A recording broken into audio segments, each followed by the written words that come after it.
همه چیز ساخته بیگانگان است. این کلاه ساخته نیوزلند است و این عینک ساخته اتریش است و این ساخته امریکاست. این ساعت ساخته سوئیس است. کفش هایم ساخته ایتالیاست. لباسم پشمش ساخته انگلیس است. برادرانم، ما در زندگی مادی خود مالک هیچ چیز نیستیم. برای چی در نماز دستان خود را بلند می کنید و می گویید خدایا اسلام و مسلمین را نصرت کن؟ شما را علی چه کسی یاری کند تا شما را حمایت و یاری کند؟ آیا پیروزی با جهالت محقق می شود؟ 30% مسلمانان سواد خواندن و نوشتن را ندارند. کدام یک دانشگاه در سطح دنیا وجود دارد که ما بتوانیم آن را به عنوان دانشگاهی که اندیشمندان و کسانی که توانایی اداره دنیا را دارند از آن فارغ التحصیل می شوند گرامی بداریم؟ ما نه می نویسیم و نه می خوانیم. به عنوان مثال ما همین روز که روز جمعه و ابتدای سال میلادی است، کدام یک از شما نمازگزاران کتاب خوانده اید؟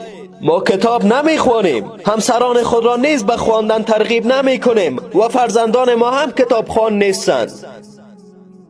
همه ساله مطالعه کتاب ها در نزد عرب در طول یک سال 0.79 کتاب است. عرب ها در سال 3 تا 4 کتاب می خوانند، اما هر ژاپنی سالانه 80 کتاب را مطالعه می کند.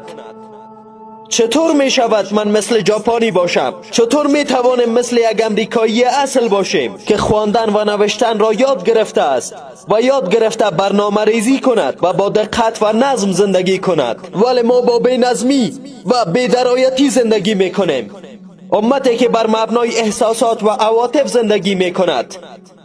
اگر می خواهید شیوه و روش پیامبر را دنبال کنید، باید از روش و مسلک ایشان پیروی کنید. خداوند متعال می فرماید بخوان به نام پروردگاری که تو را آفرید.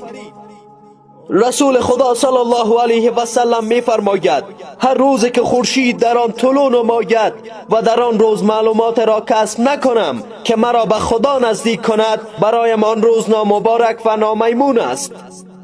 امروزه ما امتی هستیم که به اسباب و وسایل عزت چنگ نمیزنیم، در حالی که اسباب عزت از ما میخواهد که عقلها را بسازیم. عقلها را بسازید و رشد دهید و عواطف و احساسات را رها کنید. عقلها کجایند؟ رابطه سببیت و علت و معلولی کجاست؟